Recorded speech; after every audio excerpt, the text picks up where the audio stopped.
Good morning, lawn care freaks.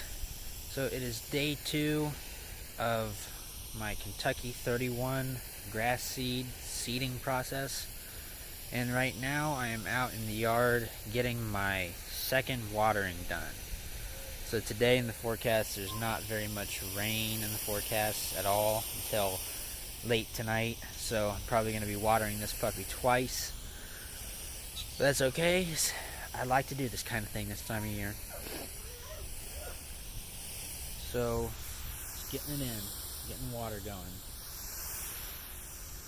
I have a couple other bare spots that in the backyard that I'll show you guys the process of how I completed the seeding process up here, because I didn't get any footage of that. Silly me. But I'll go ahead and get that done as soon as I'm done watering here, so we can get this video uploaded. See you guys in a few. Alright, what's up guys? Okay, we're out in the yard today. It's a beautiful day here in central Ohio, and the plants and lawns and trees and everything are just waking up from winter right now. It's the end of March. It's March 24th today.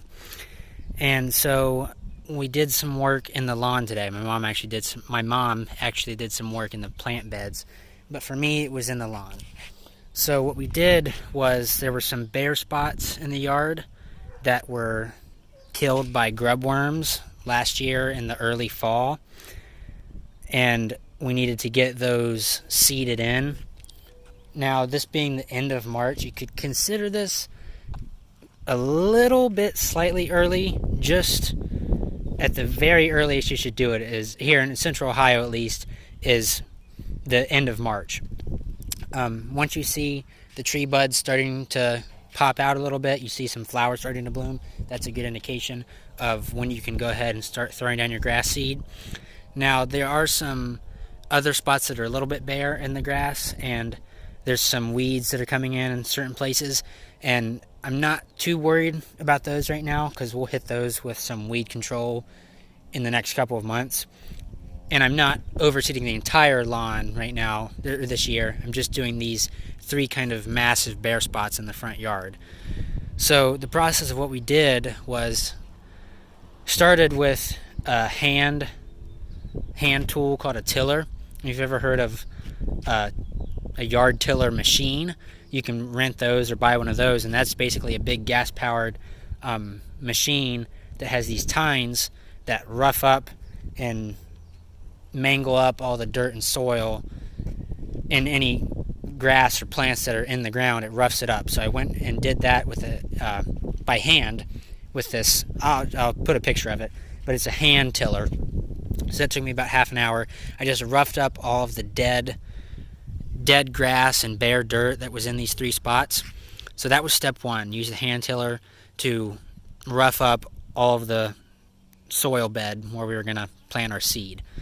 Then step 2 was to get the grass seed. And the grass seed that I'm going with this year, for these spots at least, was a variety of Kentucky bluegrass called Kentucky 31. So it's Kentucky bluegrass with some traits of turf-type tall fescue. I could have that backwards. I'll look it up later. But it's either Kentucky bluegrass with traits of turf-type tall fescue, or it's turf-type tall fescue with traits of Kentucky bluegrass. So turf-type tall fescue is great grass for heat stress or for dealing with more full sun, which this patch of the yard gets pretty much full sun from sunrise to sundown. So straight up Kentucky bluegrass you definitely not want in this area of the yard.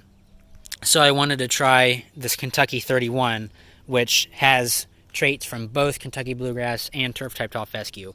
So it should do better in this area of the yard that gets basically full sun all day. So that was step 2, is to get your grass seed and then spread it down evenly. Now, how I spread it down was mainly by hand.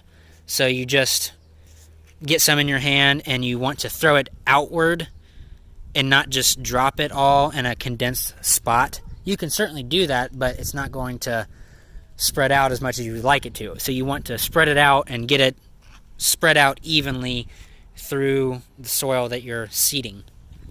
Now I did it by hand. You can certainly use rotary spreaders, and those are just I'll throw up a picture of this too, but it's basically just a big bin that's on wheels and has a rotary spinner underneath that the seed drops onto, and it spreads the seed out evenly throughout the yard. Now, sometimes grass seed, you mainly use that for fertilizer and stuff. Sometimes grass seed can be a little bit bigger or thicker and have a tougher time coming out of the hole at the bottom of the rotary spreader. So I did a little bit of that with the rotary spreader, but I mainly just spread it down by hand. And there's handheld rotary spreaders too. I had one of those. I did it a little bit, but I found that for me, just spreading it out by hand evenly, not dropping it in one spot, worked the best.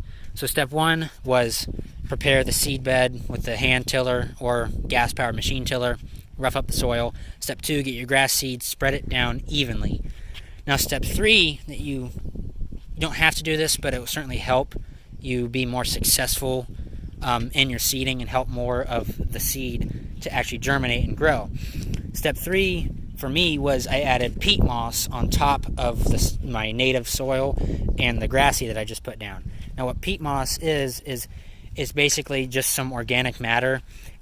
You could kind of compare it to compost and what compost does, because compost is not dirt. It's going to break down over time naturally in your yard by the microbials that are in the soil, microbes that are in your ground, such as earthworms and little microscopic bacteria. It will break down compost over time and be of benefit, of nutrients to the soil that then the grass roots take up, and it's all part of photosynthesis, really, and being nutrients for the yard, for the grass plant.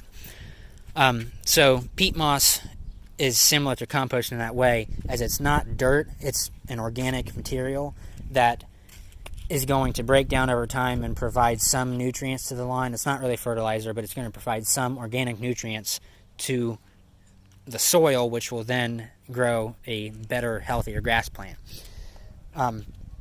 And the second thing that peat moss does is it simulates seed-to-soil contact. So what I mean by seed-to-soil contact is that grass seed, it needs to be touching the soil to germinate. It needs to be touching the soil, it needs to get watered, and it needs sunlight to grow and germinate. Now, if it's just sitting on top of the dirt, some of the seed will take and root into that dirt, but some of it will not and just die. Now, if you cover that seed with peat moss, now a lot more of the seed is covered on both sides by dirt underneath it and some peat moss on top of it. So that is going to simulate seed-to-soil contact on all sides of the seed, of most of the seed, not all of the seed. Not 100% of the seeds will be 100% in between dirt and peat moss. So over time, the peat moss will break down, and this Kentucky 31 should have anywhere from about 16 or 17 days to about 24 to 25 days germination period. So for those, I'll say 16 to 24 days that you're waiting for the seed to germinate, you have to be watering this constantly, unless of course it rains, which is the benefit of seeding in the springtime. There's going to be a bit more rain than there will be over the summer. So you need to be constantly watering this, keeping it wet, and over time the peat moss will break down. But while that seed is germinating, it's going to be helping the seed to germinate by keeping it covered and simulating seed-to-soil contact.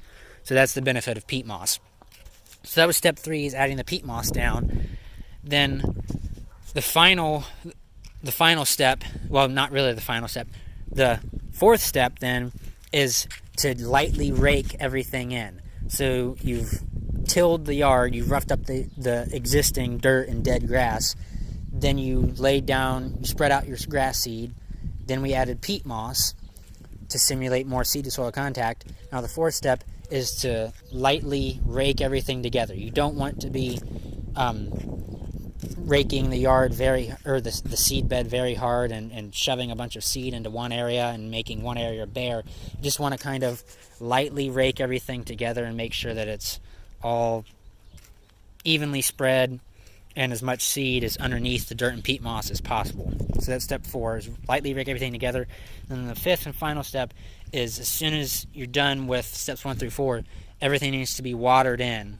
A good heavy watering. You can do this with a sprinkler, any kind of sprinkler you have.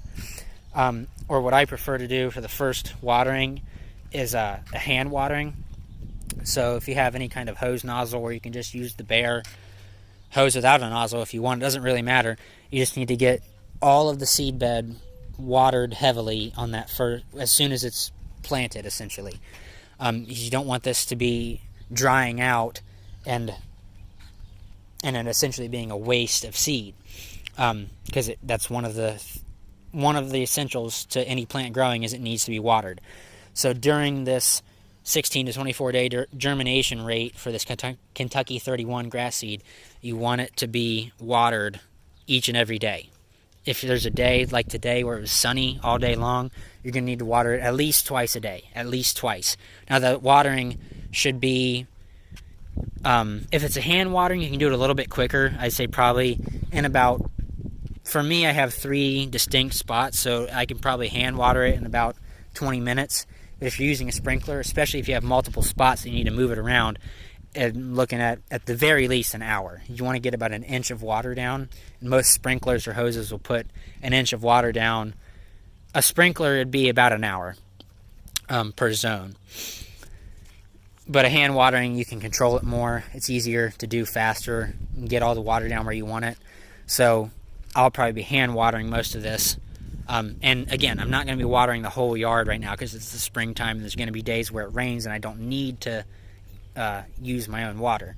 But on these days where it's sunny in the spring, which is also essential, you need the sun for it to grow, you need to be watering it at least twice a day. The point is that it needs to be moist at all times. You don't want it to be so saturated that the seed bed is washing away and grass seed is just going down the drain, but it needs to be moist at all times. So yes, this was the first day of the lawn season, if you will, of 2020. Not much to do else in the world right now, but I love lawn care, so I'm excited to get out here and get going. Be another video in the next couple weeks of the first fertilizer application. So to speak on that, you can put starter fertilizer down if you want, or any fertilizer down if you want, when you did at the same time that you put the seed in, but that's going to really promote more of the existing grass to grow. So it won't really be of much benefit to whether you use organic fertilizer or synthetic fertilizer. It's not going to be much benefit to the grass seed until that grass seed is germinated. So probably within 2, maybe 3 weeks, I'll put down starter fertilizer over the whole yard, which will be a boost of nutrients to the existing grass, as well as some of this new grass, which should be germinating around that time. And we'll get in the next video when I do that step. So be looking forward to that and many more lawn care videos to come. See you guys around.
love doing this kind of stuff.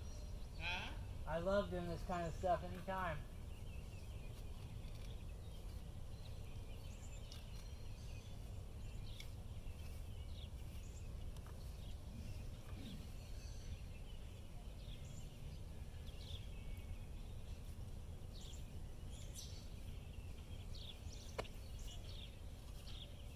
I guess I'd rather play with the train.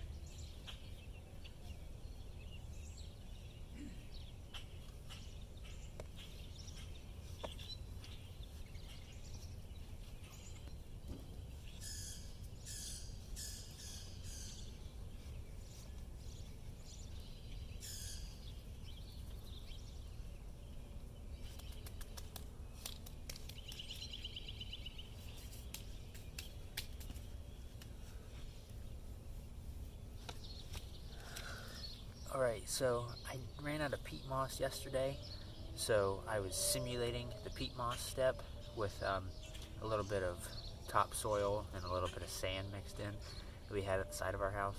So what you really just want to do with it is scoop a bit in your hands together and then run it through your hands as you're moving your hands around to spread it out evenly in a nice thin layer, about a ½ inch thick.